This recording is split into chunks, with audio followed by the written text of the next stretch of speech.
कभी भी पूरे शरीर पर टैटू वाले आदमी को हल्के में मत लेना। जापान में भी ऐसा ही है, टैटू जितना बड़ा उसकी हैसियत उतनी ही ऊंची।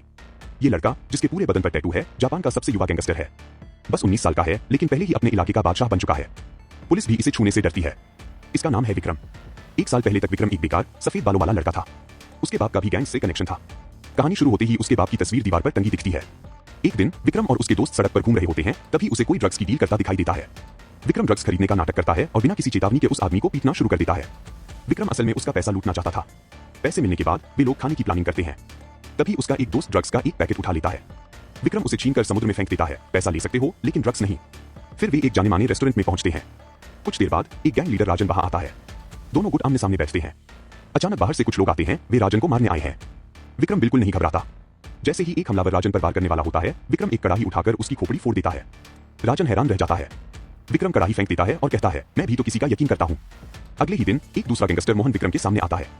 वह अपने ड्रग्स के पैसे वापस चाहता है, लेकिन विक्रम के पास तो खाली जेब है। मोहन धमकी देता है, अगर पैसे नहीं दिए तो तुझे विदेश भेज दूंगा। नौजवानों के अंगों की काफी कीमत मिलती है, लेकिन जैसे ही मोहन विक्रम को उठाने वाला होता है, उसे राजन का कार्ड मिलता है।